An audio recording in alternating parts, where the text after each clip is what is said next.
Good evening, ladies and gentlemen. Jai Hind.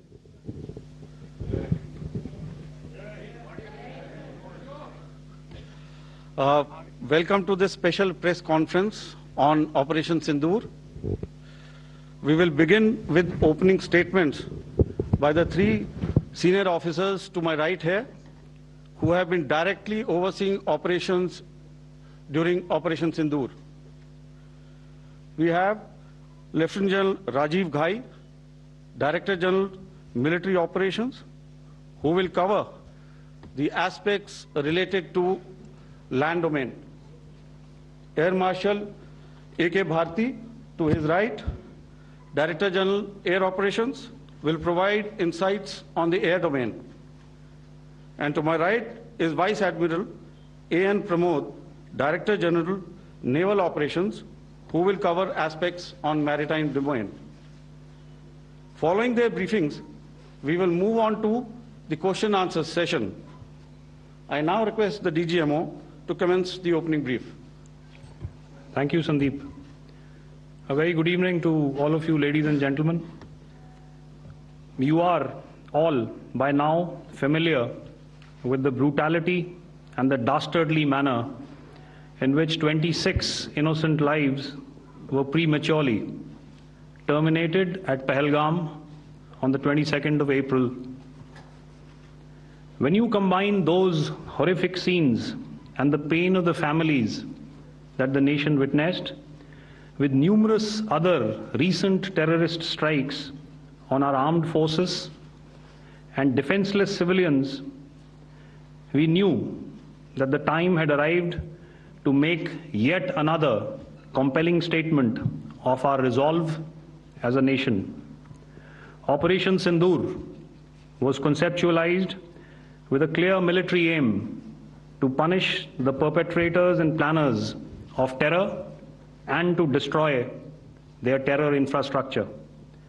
What I do not state here, of course, is the often stated determination of India and its intolerance to terror. It set into motion a very diligent and microscopic scarring of the terror landscape across the borders and the identification of terror camps and training sites. The locations that emerged were numerous, but as we deliberated more, we realized that some of these terror hubs were now bereft of any presence and had preemptively been vacated, fearing retribution from us. There was also a term of reference and our own binding, self-imposed restriction to target only terrorists and thus prevent collateral damage. There were 9 camps that you are now all familiar with, which were confirmed by our various intelligence agencies to be inhabited. Some of these were in POJK, while there were others that were located in the Punjab province in Pakistan. Nefarious places such as Muridke, the hub center of the Lashkar-e-Taiba, has over the years bred infamous characters such as Ajmal Kasab and the likes of David Headley. What followed was a careful scrutiny of each of these sinister locations, their layout, configuration, even the type of construction in each structure, and the terrain obtained around these. This was with an obvious intent to deduce and identify the exact vector that was required for their neutralization, as also the eyes in the sky that we would send up to ensure that we brought back evidence that we had indeed targeted what we set out to. The precise images of these engagements on that fateful and historical night have already been showcased during the first press statement on the 7th of May that was helmed by our Foreign Secretary. I have no doubt in my mind that we achieved total surprise, and those strikes across those 9 terror hubs left more than 100 terrorists killed, including high-value targets such as Yusuf Azhar, Abdul Malik Rauf, and Mudassir Ahmed that were involved in the hijack of IC-814 and the Pulwama blast. The line of control was also violated soon after by Pakistan, and the erratic and rattled response of our enemy was apparent from the number of civilians, inhabited villages, and religious sites such as Gurudwaras that were unfortunately hit by them, leading to a sad loss of lives. The Indian Air Force played a major part in these strikes by engaging some of these camps, and the Indian Navy provided wherewithal in terms of precision munitions. The Indian Air Force obviously had their assets up in the sky, and I will here request Air Marshal Bharti, the Director General of Air Operations, to detail for you the methodology that the men in blue adopted to successfully manifest this mission. Thank you, Rajiv. A very good evening, ladies and gentlemen. It indeed is a difficult time that we have to come here like this and brief you. We could have done without this, but we had no choice. As the DGMO has detailed, the event was precipitated by the dastardly act at Pahalgam. The sequence of events have already been detailed.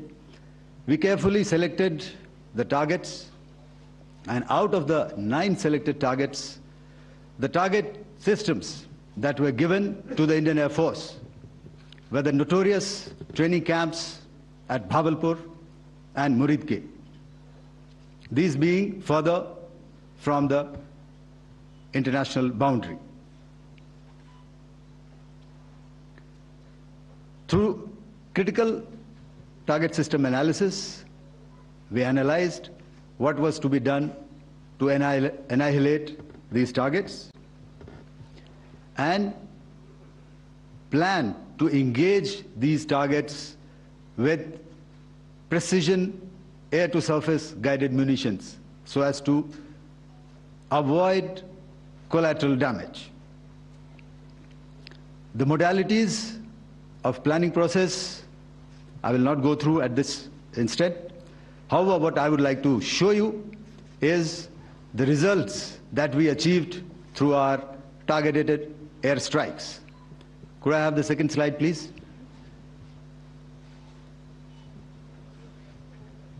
Yeah, change, please.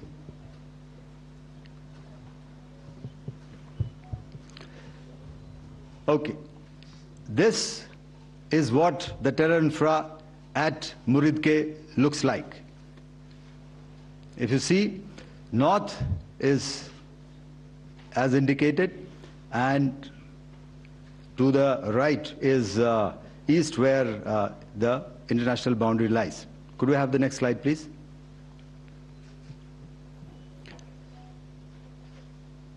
Orientating. Just go back to one slide. Okay. Please have a look at this red building, the series of buildings out here, and this empty ground. Next. If you relate, the empty ground is here, and you see this is the first weapon that is impacting. This is the impact point number 1 on Muridke training camp with our precision guided weapons on early morning 7th. Next, please. Keep your eyes glued for the second weapon coming in and the second impact on the selected target point. Next slide, please.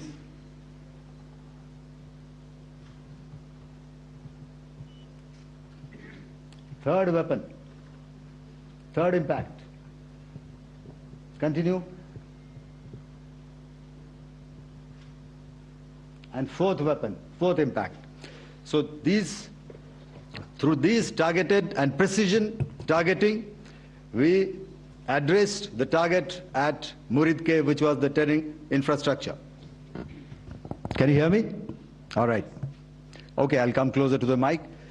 Now we go to the next target, which is the Bhavalpur training camp. Next slide, please. Okay, just wait. So the effect, if you see, the impact point, if I can point out, this is the impact point. The ammunition has gone through the roof and it has created a blast inside, the photographs of which you would have, all of you would have seen. And the red building, after that there was this double-story building. It has been completely decimated by precision targeting. Next, please. The target system, which was in the north, a series of buildings. I will show you how it looked. Next.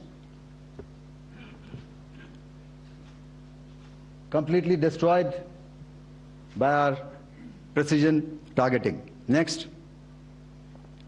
Now coming to Bhavalpur, this is the target complex that we are dealing with, a fairly large target complex. So we had to carefully choose the points that we needed to address, which were high value and which would meet our stated objectives of eliminating the terrorists. I would like to draw your attention to this red canopy, and in relation to that, I would cover the targets. One target system is a series of buildings here, other one here, and other one out here. Next slide, please. This is how it looked before, and this is how the building looked after the impact of the weapon. And orientation in relation to this red canopy, you can see here. Next, please. Before, next, and after.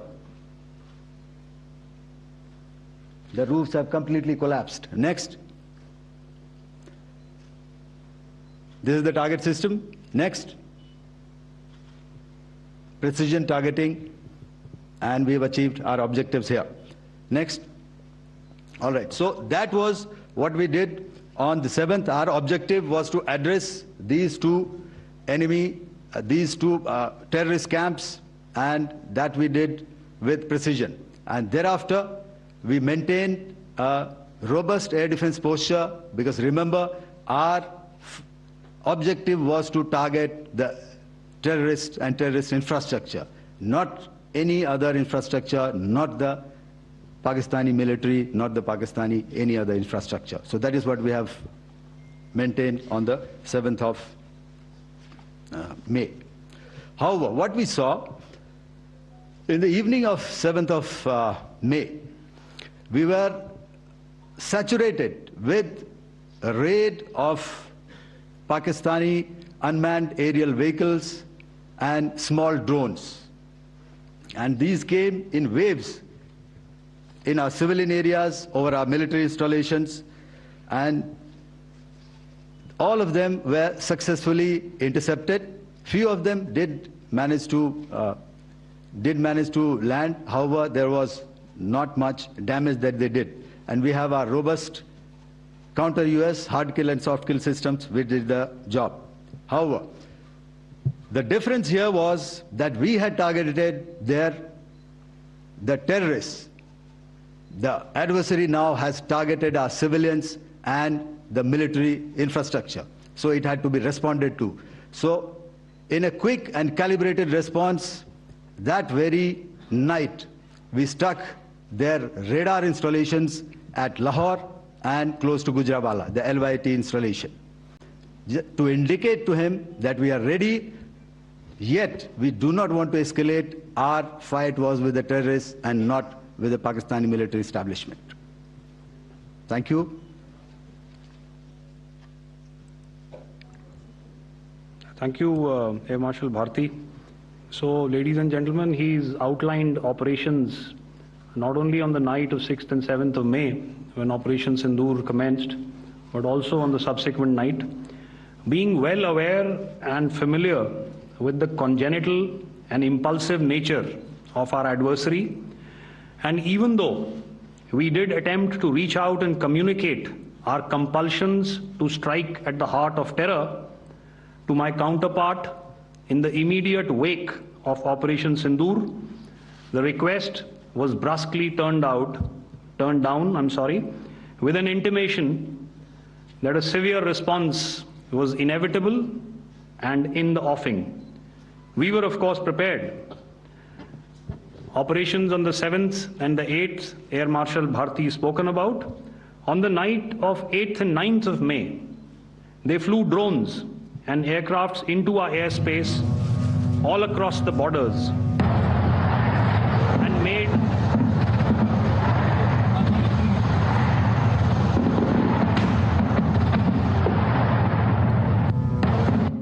and made largely unsuccessful attempts to target numerous military infrastructure.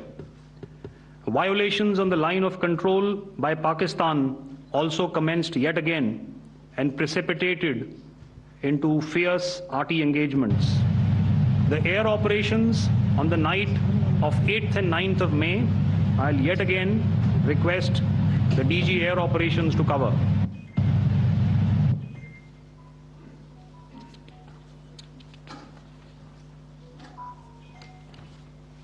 So I just covered what happened on the night of 7th and 8th. What we found that on the night of 8th and 9th, starting as early as 22:30 hours, our cities had a mass raid of drones, unmanned aerial vehicles, UCAVs, starting right from Srinagar, going down right up to Nalia. It was a mass raid in waves, and it was relentless. However, we were prepared, and our air defense preparedness ensured that there is no damage on ground or to any of the intended targets that the enemy might have planned for. The difference between 7th night and 8th night was that on 7th night, he sent in his Yeha class of UAVs, however, these UAVs can go some distance, they are armed. However, on the 8th, less numbers of armed UCAVs were there or UAVs were there, and more numbers of quadcopters, maybe for surveillance or just for harassment of civilians. This continued till midnight. Our air defense preparedness ensured that there was no damage on the ground, either to the military installations or to the civilians. However, the enemy had yet again shown that he wanted to up the ante and he wanted a fight, and we were up to the task. In a measured and calibrated response, we once again targeted his military installations, which included his SAM sites at Malirkant. This also included his surveillance radar sites at Lahore and close to Gujranwala. These were suitably addressed, and thereafter his drone attacks continued even till morning, which we countered, and during the daytime there was some respite.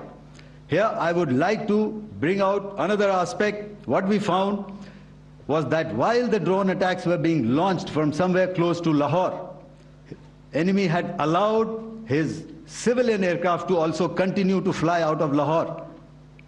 Not only his own aircraft, but international passenger aircraft, which is quite insensitive, and we had to exercise extreme caution, even at the cost of some tactical disadvantage, to ensure that there is no damage to any of the civilian aircraft. And this was also brought out in our press briefing during the day. So I will now hand over to my colleague to cover the events of 9th onwards. On land, we also undertook certain measures such as deployment of air defense and electronic warfare assets to establish an integrated grid with the Indian Air Force, and I have seen and heard some of you wax eloquent about the benefits of such an architecture when it comes to negating and combating air intrusions. We also carried out deployment to include movement of our forces in the land, sea, and air domains. The night of the 9th and the 10th of May saw similar intrusions by drones and aircrafts, and this time there was a concerted effort to target airfields and some very, very important logistic installations, albeit yet again unsuccessful and denied gallantly and efficiently, I must say, by the integrated Indian Air Force and Indian Army Air Defense. We further strengthened our deployment and also initiated some pressure points to send a very clear and unambiguous message to the other side to desist from any misadventures on land. Some of the airfields and dumps saw repeated attacks in waves from the air. All were thwarted. The Pakistan Army has reported to have lost approximately 35 to 40 personnel in artillery and small arms firing on the line of control between the 7th and the 10th of May. What the other side had probably also not reckoned with was the speedy and precise turnaround and hit back by the Indian Air Force. And I will yet again ask Air Marshal Bharti to speak about these significant and game-changing strikes. I will thereafter request Vice Admiral Pramod, my colleague and Director General of Naval Operations, to tell us about some very telling naval maneuvers in the Arabian Sea that exerted pressure on the night of 9th and 10th of May. Over to you, sir. Thank you. Commencing about 2000 hours, that is 8 p.m. local time, on 8th of May, several Pakistani unmanned aerial systems, drones, combat vehicles attacked multiple IF bases. These included Jammu, Udhampur, Pathankot, Amritsar, Bhatinda, Nal, Dalhousie, Thois, Jaisalmer, Uttarlai, Falodi, Nalia. These were almost simultaneous and they came in waves. All our AD guns and other systems were waiting for them. All these waves were neutralized by our trained crew using the air defense systems that they have, and also some of them were utilized using our legacy systems like Pechoras and IF Summer, which we have recently acquired. And some were neutralized by the Garud snipers. There was no damage on ground from these incursions and these mass raids, if I could call them, from the Pakistani side. However, following these relentless attacks on our air bases, on our forward positions, and on our civilian targets, this was time to convey some message to our adversaries. And therefore, a decision was taken to strike where it would hurt. And towards that, in a swift, coordinated, calibrated attack, we struck his air bases, command centers, military infrastructure, air defense systems across the entire Western Front.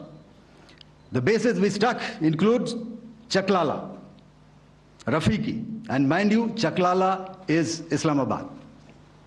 Rahim Yar Khan, Sakar, sending a clear message that aggression will not be tolerated. This was followed by strikes at Sargoda, Bholari, Jacobabad. We also struck the C2 centers at Murid, the UAE complex at Murid, Rafiki, radar at Chunia, which I will show you, Rahim Yar Khan airfield, and the unmanned combat aerial vehicle hangar at Sakar. I would like to reiterate here that we have the capability to target every system at these bases and more. However, it was only a measured response to instill good wisdom to our adversary to refrain from further escalation. IF response was directed only at military installations, avoiding civilian and collateral damage. I would now like to show you some of the effects that have been achieved as a result of our air operation.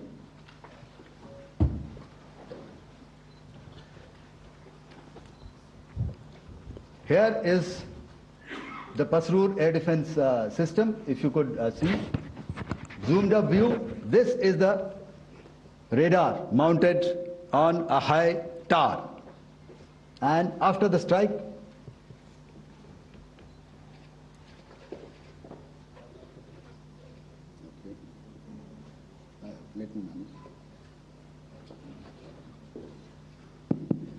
thank you. Can you hear me? Yeah, thank you. And after the strike, this is what has happened. This radar has been taken out, completely burnt. Next slide, please. The Chunia air defense radar, which was taken out on 7th and 8th. This is the radar site. A blown up photograph, once again, on a tower. Not very clear, but what you see very clearly is the after effect after we have struck.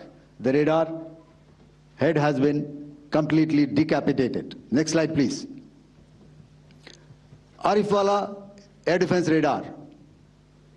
In this complex, you see how it looked before, blown up image, and after really blown up. Next. Now coming to Sargodha airfield. Remember, this is one of their important airfields wherein they have a lot of assets, F-16s, other assets which they keep getting, training institutes. And we have stuck this airfield. It is not, if you zoom in here, then one impact point here on the runway and second impact point of our weapon, precision weapon on the runway. And if you see this blown up repairing going on, same here.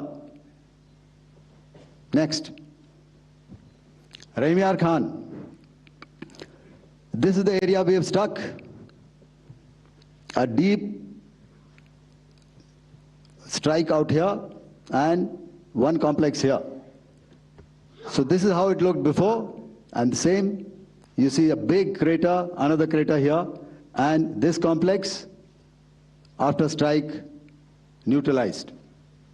Next. Chaklala airfield, Noor Khan, once again a major air base, a lot of their logistic assets out here. This was the chosen complex that we intended to strike and convey a message.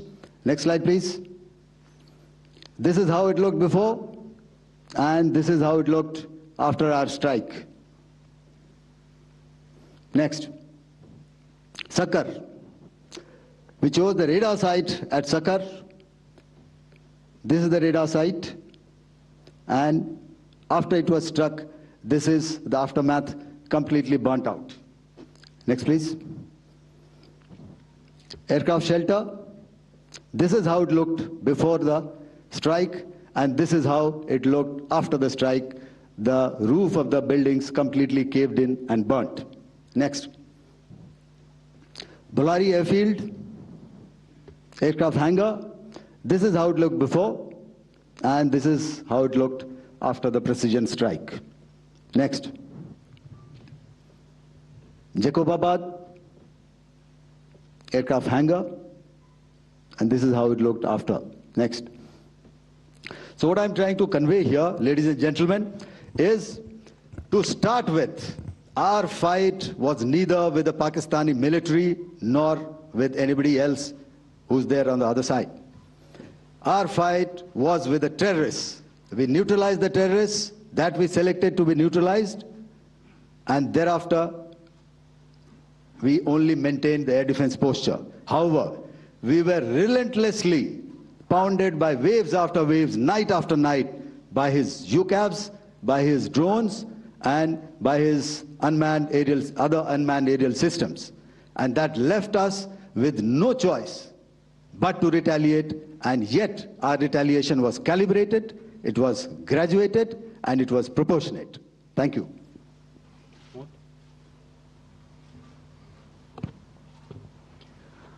Good evening, ladies and gentlemen.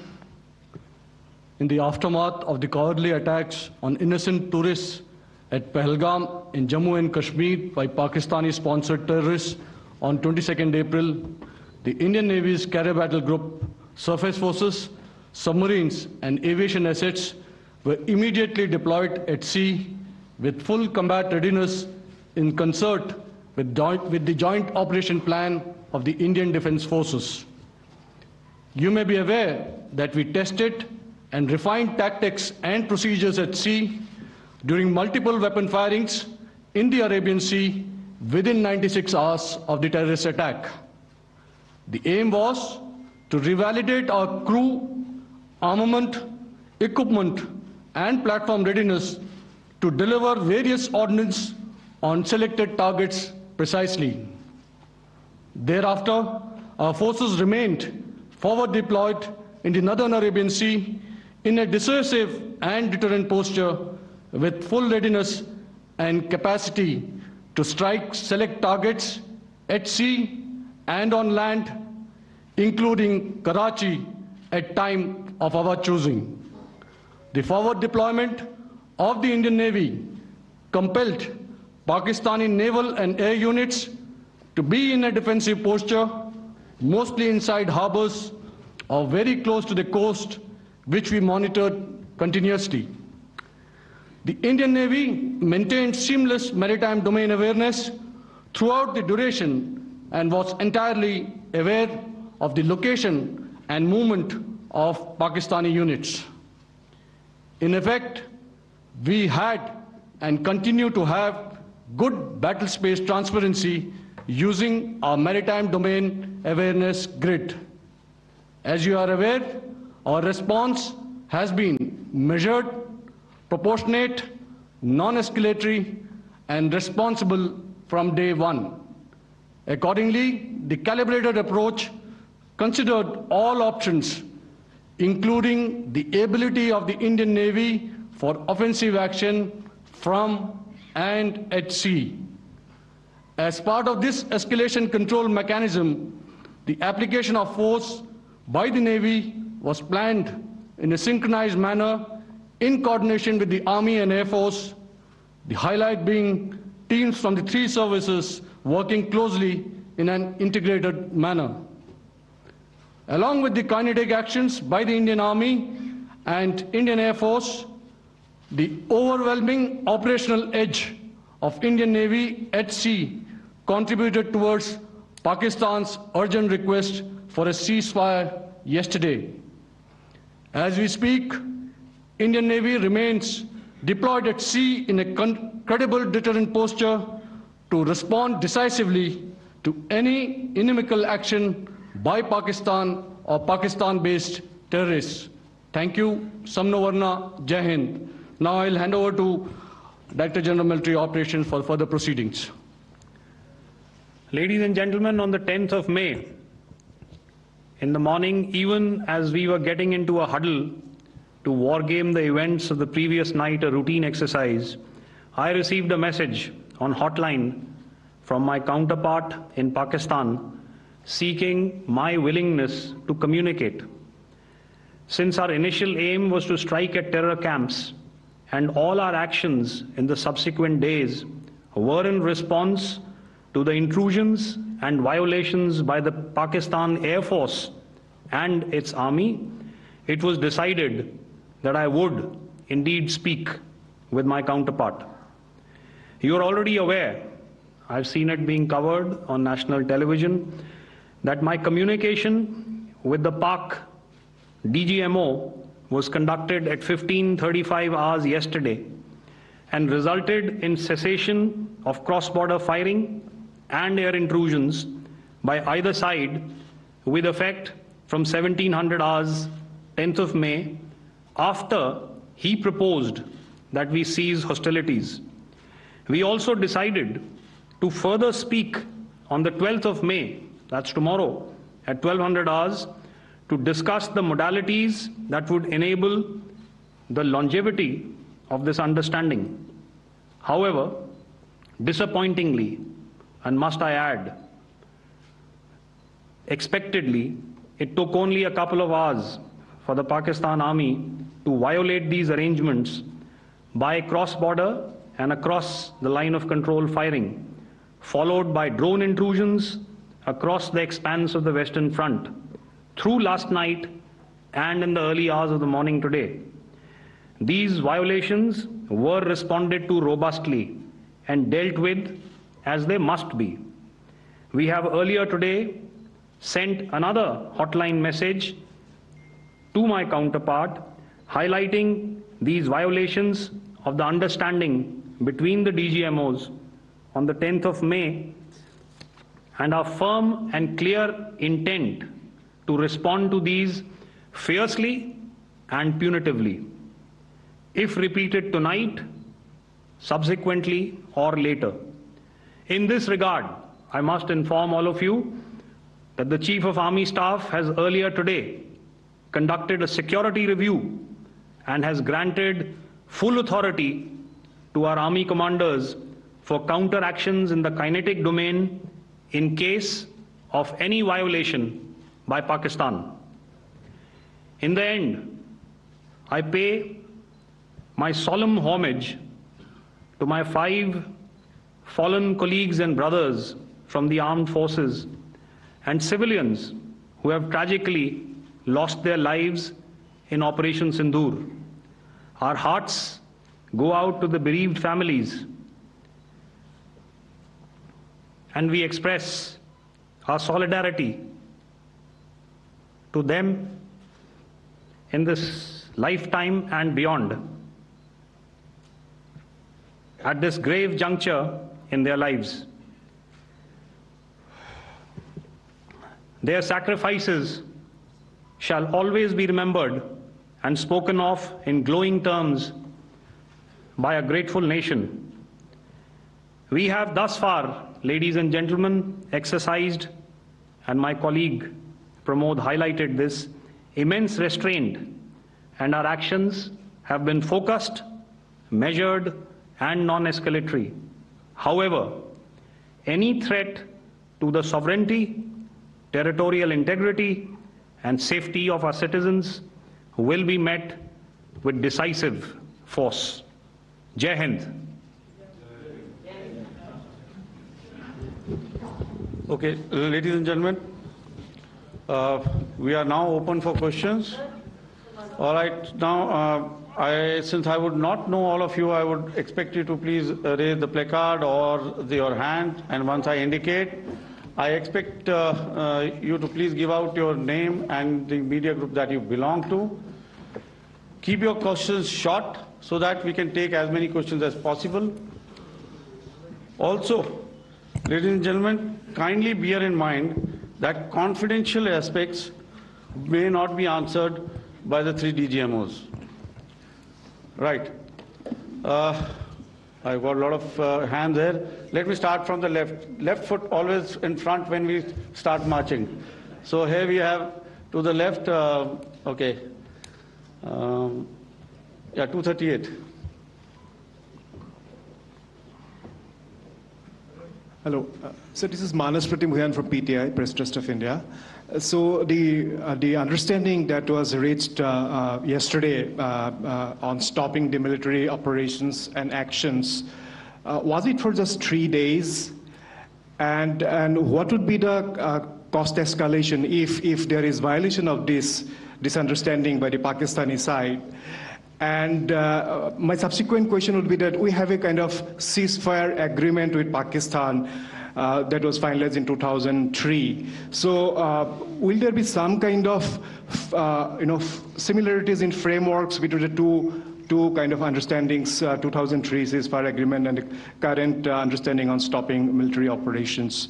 And again, what would the cost that will be incurring on Pakistan if Pakistan again resorts to this kind of terrorist activities, because we have made it very clear that the cost will be very high. So I would like to have your thoughts on it.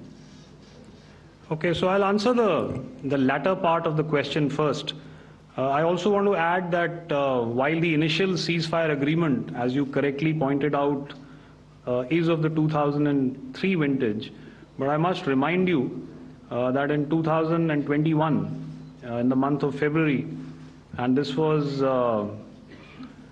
then when the crisis in eastern Ladakh was also on, the two DGMOs had spoken and arrived at a ceasefire understanding that lasted right up until this unfortunate attack at Pahalgam. Once our Foreign Secretary had announced the decisions of the CCS in the immediate wake of that attack, he had announced certain measures, and then of course Pakistan had in turn made its own announcements. Since then, there have been certain violations of this ceasefire understanding, and of course after the 7th of May, like I pointed out during my statement, that there have been numerous violations on the line of control especially, and of course along the international boundary by the Pakistan Army and the Pakistan Air Force. This understanding that we spoke about yesterday, no, it was not for 3 days.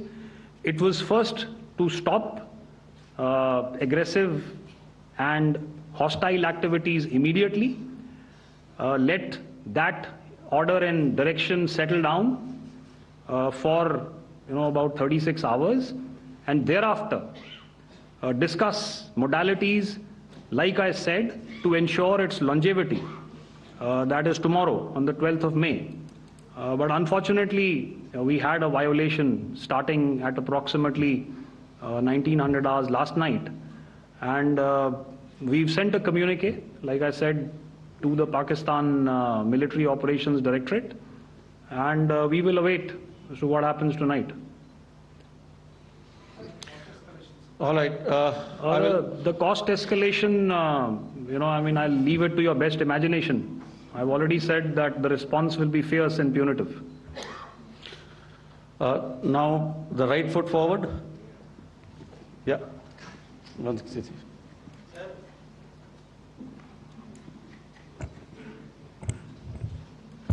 Sir, I am Ajit Dubey from ANI, sir. Sir, my question is that you talked about the loss of lives to the Pakistan army, that was around 35 to 40 kills secured by the Indian army. Sir, can you tell us what would be the total loss of life to the Pakistan army in both army and air force attacks, sir?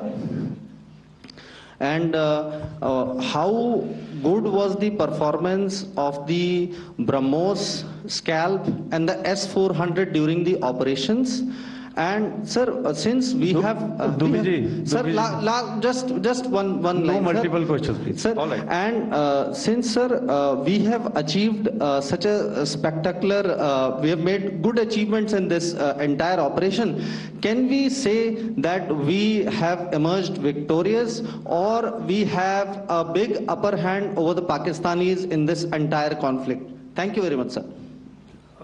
So I'll answer the question about the loss of lives on the other side. Of course, there are various means to ascertain that number. There is information from various agencies that come in. There are, of course, on the line of control, other ways to find out as to what has been the effect of what you are doing there in ceasefire violations. So therefore, I mentioned 35 to 40 on the line of control, and please remember that once Operation Sindoor was launched, the responses of the Pakistan Army were also on Indian Army or the Indian Armed Forces infrastructure. Let me put it that way. So that's why I did not cover casualties of the Pakistan Army, at least in the initial phases of battle, because those were not our targets. Our targets were terror-oriented, and of course later, once they launched air intrusions and air operations on our infrastructure, we've used heavier weapons, and of course there would have been casualties, but those are still being assessed. The effects of the weapons that you mentioned, I will request Air Marshal Bharti to apprise all of you about those. Good evening, Mr. Sujit. How are you? Ajit. Okay, we're meeting after some time. I never mentioned about any of the weapons that we used. Check. Okay. What I was saying, that I never mentioned of any of the weapons, the caliber that we used. All right, so we'll leave it at that. Those are matters of operational details which I would not like to go into. But suffice to say that whatever methods and whatever means we have chosen, it had the desired effects on the enemy targets. How many casualties? How many injuries? Well, to start with, our aim was not to inflict casualties, but in case there have been, it is for them to count. Our job is to hit the target, not to count the body bags. And the last part of your question, I wonder if you read out the tweet on ADGPI at midnight once we'd done what we had to in Operation Sindoor. And that's credit to my friend here on the left. Justice has been served, Ajit. That is all that I will say. Ajit, I'll request you to, refrain putting words into his mouth. All right. Yeah, I'll come back to the left. 147. Sorry, 47. No, 47. Did I see it here or? Yeah. Good evening, gentlemen. Sorry, 147, I saw it there. Sorry. Yeah, since I've already said, 147, start please. Hi sir, good evening. This is Shivam Patel from Reuters News Agency. Thank you for giving me the opportunity. My question, sir, is how many military targets did Indian Armed Forces strike in Pakistan in response to the attacks from Pakistan? How were these targets selected? And how many troop casualties have been there in total on both sides, if you can give details? Thank you. I'm sorry, where are you? I haven't spotted his... He's to the right side. Can you just repeat that for me, please? Sure, sir. So my name is Shivam Patel. I'm from Reuters News Agency. My question is, how many military targets in total did the Indian Armed Forces strike in Pakistan in response to the attack from Pakistan? How were these targets selected? And how many troop casualties have been there on both sides, if you can? So you're speaking of the targets that I mentioned in the wake of the attack at Pahalgam, right? Military targets, sir, after response. Yeah, I think it's amply clear to everybody here that the Pakistan Army has not crossed the international boundary, neither in the plain sector nor on the line of control. So the intrusions have been in the air. There have been certain attempts on the line of control when ceasefire violations have been on to try and infiltrate and carry out and perpetrate activities that we are all very well familiar with. Whether these are by terrorists or by the Pakistan Army or its special forces and commandos is difficult to say, but each of these have been effectively thwarted. So therefore, as far as engagements of military targets on the other side is concerned, I thought Air Marshal Bharti covered those very well and in detail, and he also mentioned as to how they went about targeting those. I think those images were very clear and very, very graphic in telling us as to what we needed to hit. And you'll remember right at the outset I said that we even went into what was the construction in each of these locations, and therefore decided on the vector that had to be utilized. May I? Please. Okay, if I could add to what the DGMO has said, I have already detailed the targets. Now, whether it is X numbers or Y numbers is that is immaterial. And what damage have we inflicted? You have seen. What are the casualties on the other side? As I said, that is for them to count. As far as we are concerned, from the air defense side, if they had a choice, they would have definitely come in. They are fighters, there are more numbers of UCAVs. It is not that they did not intend to come in. It is only that our robust AD posture prevented them from coming in. So that must be known, and that must be realized by all the audience here. Yeah, I'll come to the left now, 24.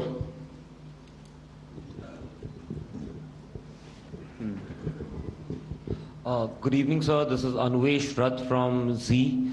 Sir, I wanted to know on the first briefing, which was done by FS and two representatives from Air Force and Army, you showed a list where there was 21 places in that list. You have stuck 9.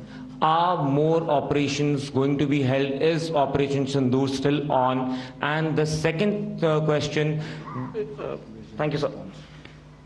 Thank you so much. And also, I want to congratulate all three of you for a fantastic operation that you guys have done. Thank you so much. Thank you so much for that one question. Yeah. Sir, the question. Unfortunately, Rath, is that your name? I'm sorry. You know, as far as operational details are concerned, I am not in a position to share those right now. But I think I'll take a cue from Pramod. You know, he said towards the end that the Indian Navy is still in a posture that is deterrent. And I have already made it very clear towards the end of what I said that it's only a couple of hours ago that the Chief of Army Staff has carried out a security review, and he's authorized our Army commanders to deal with violations of any kind from across the borders in a manner that they deem fit. So again, to reiterate, the response will be fierce and it will be punitive.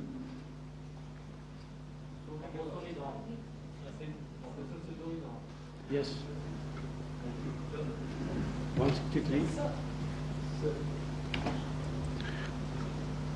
I'll go back this side now.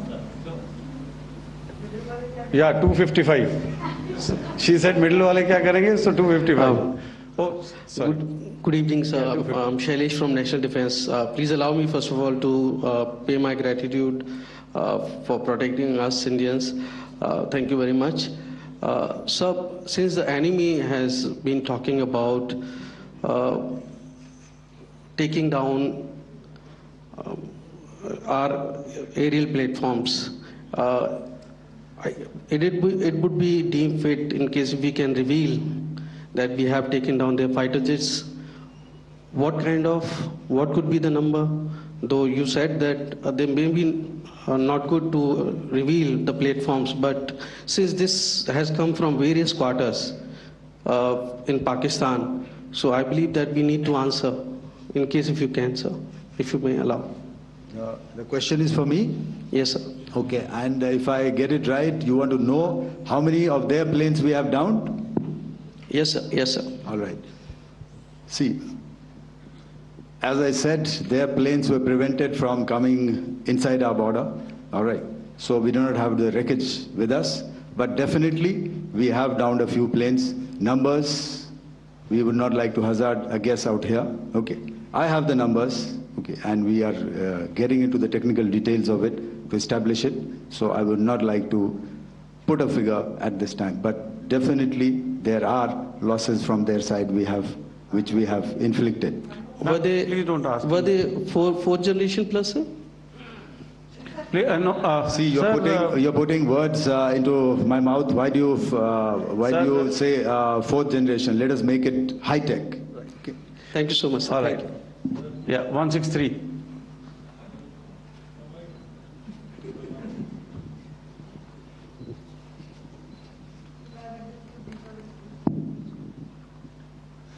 Sir मैं मंजीत नेगी हूँ आज तक से। मेरा सवाल ये है कि इस पूरे ऑपरेशन में जो आतंकी ठिकानों को निशाना बनाया गया, क्या नंबर्स कुछ बता सकते हैं कितने आतंकी मारे गए? कुछ नाम सरकार मतलब कुछ नाम मीडिया में आए भी हैं जो बड़े उसके मास्टरमाइंड थे।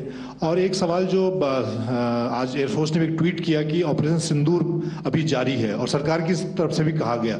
और पिछली बार जब विदेश मंत्रालय की प्रेस कॉन्फ्रेंस पहली हुई थी उसमें वो लिस्ट दिखाई गई थी कि 21 टेरर कैंप आइडेंटिफाई किए गए हैं। तो क्या जो बाकी बचे हुए टेरर कैंप उन पर भी कार्रवाई होगी? और एक नंबर अगर आप बता पाएं कितने टेररिस्ट मारे गए? Sir, before you answer, sir, before you. Manjeet ji, 3 questions. The third one has just been asked here before. So 21 this thing. So I'll request the first to be answered so that we have more number of people who can ask. Manjeet, जब मैंने statement दिया तो मैंने शुरू में ही कहा कि जैसे ही ऑपरेशन सिंदूर कॉन्सेप्चुअलाइज हुआ तो हमारा जो पीछे की कार्रवाई होती है स्पेड वर्क और टारगेट्स को आइडेंटिफाई और एनालाइज करने की कार्रवाई शुरू हो गई थी। मैंने जब स्टेटमेंट दिया तो मैंने बताया कि बहुत सारे थे, हमने 21 दिखाए होंगे और भी हैं, लेकिन वो लिस्ट फिल्टर करते करते 21 तक पहुंची। अब क्या आगे एंगेज किए जाएंगे? अगर जरूरत पड़ेगी तो जरूर एंगेज किए जाएंगे, लेकिन मैंने बताया कि इस समय जो इंट एजेंसीज ने हमें बताया कि फलाने कैंप में प्रेजेंस है, हमने उनको एंगेज किया। कुछ नाम मैंने लिए, कुछ नाम अभी पुख्ता किए जा रहे हैं। मैंने आपको बताया कि जो इंट एजेंसीज ने अभी तक असेसमेंट किया है उसमें उन्होंने कहा है कि तकरीबन 100 से ज़्यादा मारे गए हैं। और एक आज आपने तस्वीर भी देखी कि काफ़ी प्रोमिनेंट जो फ्यूनरल था, काफ़ी प्रोमिनेंट एक जो हस्ती हैं वो ऑर्गेनाइज कर रहे थे, और उस फ्यूनरल में और कौन कौन लोग अटेंड कर रहे थे वो तो आपने देखा ही। तो आप लोग सब समझदार हैं और मुझे ये कहने की ज़रूरत नहीं है कि इन लोगों को कहाँ से सपोर्ट मिल रहा है। अगर नहीं मिल रहा होता तो ऑपरेशन सिंदूर नहीं होता, तो उसी की वजह से है ये ऑपरेशन। तो मेरे ख्याल से मैंने आपके सारे सवालों का जवाब दे दिया। Ma'am, sir next is from 17। Sir मेरा नाम अंजू निर्वाण है, TV9 भारतवर्ष से। सर मेरा सवाल ये है कि ऑपरेशन सिंदूर में हमारी जो इंडियन नेवी है उसके बारे में सर थोड़ा सा बताएं कि किस तरह की उसकी भूमिका रही, क्योंकि हमने इस दौरान सर देखा कि बहुत सारी स्पेकुलेशन भी रही और ये बोला गया कि कराची तक हमारी नेवी ने ऑपरेशन किया है। तो सर इस पे थोड़ी सी क्लैरिटी चाहिए। और सर हमने कौन कौन से फाइटर एयरक्राफ्ट डाउन किए हैं, अगर उसका भी थोड़ा सा क्लैरिटी मिल जाए तो अच्छा रहेगा। तो मैं आपका पहले सवाल का जवाब दूंगा। I will make few sentences and leave it for your imagination. First of all, as I mentioned, we have quantitative and qualitative edge to deliver a massive blow to our adversary, and we completely dominate in the maritime front. Indian Navy's action is part of the escalation ladder mechanism which we have worked out amongst 3 services. This time, if Pakistan dare take any action, and Pakistan knows it, what we are going to do. That's all. Okay. आपके सवाल का जवाब मैं पहले दे चुका हूं। आपके सवाल का जवाब मैं पहले दे चुका हूं, इसलिए मैं बस उस तक ही सीमित रखूंगा और इतना कहना चाहूंगा कि आने वाले दिनों में आपको खुद ही पता चल जाएगा और ऐसी बातें छुपी नहीं रहती हैं, तो पता चल जाएगा। So at this time we'll just let it be. Okay, ladies and gentlemen, we have 1 or 2 more questions, sir. So Please. They are going to be outside. You can speak to them there also. 104. 104.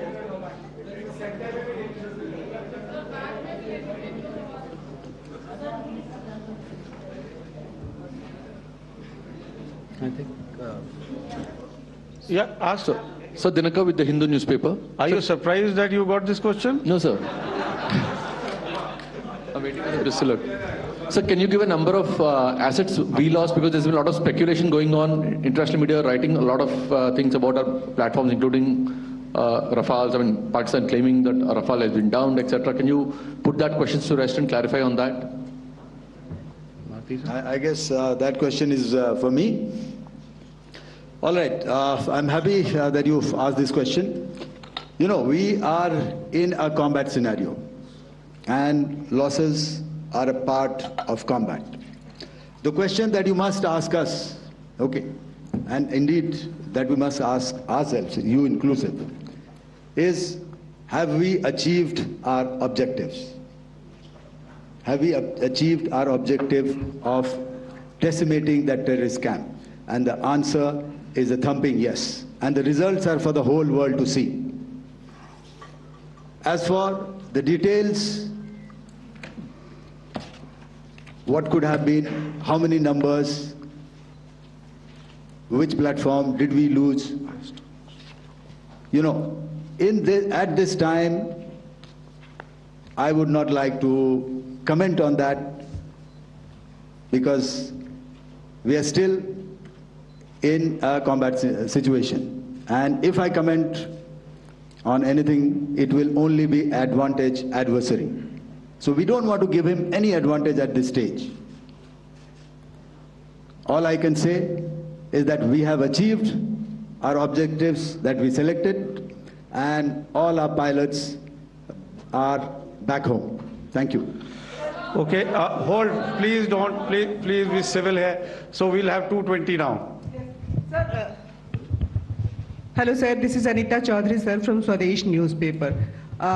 मेरा सवाल है, क्योंकि हमारे जो पहले जो action रहा वो आतंकवाद के खिलाफ रहा, तो आतंकवाद में अजहर मसूद की तरफ से एक बयान जारी किया गया था जिसमें उन्होंने कहा कि हम इसका बदला लेंगे और जहाज रुलाएंगे।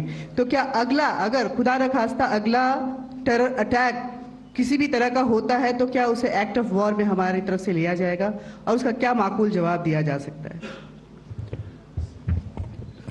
मेरा इसमें सिर्फ एक ही जवाब है आपके लिए कि हमने अपनी कार्रवाई करी। हमने उसके बाद मैंने अपने स्टेटमेंट में भी बताया कि ये कम्युनिकेट करने की कोशिश करी कि हमने इस तरीके से ये जो स्ट्राइक्स हैं वो क्यों की। लेकिन जो हमारा एडवर्सरी है उसने जैसे मुनासिब समझा वो कार्रवाई करी। तो आपने देखा कि ये जो एक्टिविटीज़ चल रही हैं 3-4 दिन से, ये कोई वॉर से कम नहीं है। नॉर्मल सर्कमस्टांसेस में एक दूसरे देश की एयर फोर्सेस हवा में नहीं उड़ती हैं और एक दूसरे के ऊपर स्ट्राइक्स नहीं करती हैं। हर रात इंट्रूजन्स नहीं होते हैं। लाइन ऑफ कंट्रोल पर सीज फायर वायोलेशंस, आपके एक साथी ने सवाल पूछा था शुरू में, एक सीज फायर अंडरस्टैंडिंग था, वो भी जा चुका है। उस सीज फायर अंडरस्टैंडिंग के जाते जो फायरिंग हो रही है लाइन ऑफ कंट्रोल में, उसमें घुसपैठ की कोशिश हो रही है। आमतौर पर ये घुसपैठ लाइन ऑफ कंट्रोल में टेररिस्ट करते हैं, लेकिन हमें इंफॉर्मेशन है कि हो सकता है ये पाकिस्तान आर्मी की टोलियां भी हों जो हमारे पोस्ट के ऊपर खामी पहुंचाने की कोशिश कर रही हैं। तो ये सारी एक्टिविटीज तो वॉर में शामिल हैं। तो ये कहना मुश्किल है कि आगे क्या होगा, वो स्पेक्यूलेटिव जोन में आ जाता है और मैं स्पेक्यूलेट नहीं करना चाहता हूं। हर एक सिचुएशन अलग होती है और उससे एक तरीके से डील किया जाता है। सर मैं एक सवाल इसका मैं जवाब देना चाहता हूं, 1 मिनट। जो मिलिट्री होता, our main job is to prevent war and maintain peace and stability. So it is not that our response is a graded response. That means अगर किसी ने किया तो उसको graded उसमें किया। जैसे terrorist action हुआ तो what we did is a terrorist action and we destroyed all the terrorist camps. उसके बाद आपने देखा कि उनने थोड़ा सा कोशिश किया तो हमारे एयरफोर्स एंड आर्मी ने क्या किया, तो मिलिट्री टारगेट्स हैं उनको उनके ऊपर थोड़ा. So our aim is to maintain peace and tell them our adversary that you do this and the response will be bloody. Okay, now as per the, please, we'll have 166 and 25, and after that, no more, please. Sir, this side. Ladies and gentlemen, please maintain, I request you to please be quiet. Jal Ghai? No. This side, sir. We have only two questions left, 166. Yeah, please start. Sir, I'm Rahul Singh from Hindustan Times, sir. So you were totally on top of the game in the kind of losses you've inflicted on the enemy. I mean, we saw those slides and everything. So it kind of comes across that you were batting it 99 and you decided to declare your innings. What are your thoughts on that, sir? And do you think, are you weighing the option of the Pakistan army using this time, buying this time of the so-called ceasefire or the understanding? And you talked about how they could not be trusted. So buying time to kind of build up their war reserves, getting stuff from their friends like Turkey or China, are we considering that possibility, sir? Look, see, the call came from the Pakistani side to speak about cessation of hostilities. What pauses mean during such conflicts is known to everybody. You know, I don't want to go into the pros and cons of how preparation for war is made. You know, that is a process in itself. But I think my senior colleague here, the DG Air Operations, spoke, or he alluded at least, you know, to what this operation was precisely and specifically meant for. And I think that's something that we achieved, you know, right at the outset. Had we had the option not to go further, we probably wouldn't have. But we've been compelled to be in this situation. And as you've seen, the armed forces of India, and you know, you've got the three Director Generals sitting here, we are always prepared to face any eventuality. And like I said, that's for the sovereignty, the territorial integrity, and the safety of our citizens. So whatever has to be done will be done. You know, I'm not so concerned about what Pakistan will do in this time. I'm only concerned about what we will do. We have a roadmap and a plan, and we will follow it diligently, and we will follow it to the T. You know, that's the contention that I want to make here today. Ma'am, please. Okay, the last question, and ma'am, 25, she has been she's been asking since the first one. Sir, I'm Nandita. Sir. She's not asking a question. Sir, I'm Nandita Dagar, DGAR from DD News and DD India. Sir, I wanted to ask you that my question is to General Ghai. Sir, you spoke to your counterpart yesterday and the Pakistani counterpart. Sir, what is the Indian Army's assessment that despite that agreement, that talk that you had, despite that agreement coming into effect at 1700 hours yesterday, why did they violate it? And number two, yesterday at the Joint Defense Ministry and Foreign Ministry briefing, Wing Commander Vyomika Singh and Colonel Sophia Qureshi had told us that we have cited the Pakistani troops amassing at the borders and at the LOC. Sir, has that situation changed? Have they withdrawn? And sir, if in case, despite now there is a lull, of course, but if tonight again the enemy again carries out shelling and aerial intrusions through drones, what is going to be our response, sir? Thank you. So without outlining the specifics of that response, I've already made it clear that there will be a response, and it will be fierce and it will be punitive. Why the Pakistan Army chose the option of violating the understanding that was arrived at earlier yesterday, I think that's a question that we best answered by the Pakistan DGMO. I wouldn't be able to, give you that. But, in situations such as these, and if you go back into any conflict, sometimes these understandings take time, to fructify and manifest on ground. But without, getting into the reasons. It is our mandate to be prepared at all times, and that we were. It's not as if because there was an understanding we weren't prepared. I must tell you that the armed forces were on a very, very high alert, and they continue to be in that state even as we speak. All right. Ladies and gentlemen, please, ma'am, please. Okay, thank you so much for coming today. Those who have missed asking a question, those who have missed, see, I knew I'll grab this attention from you like this.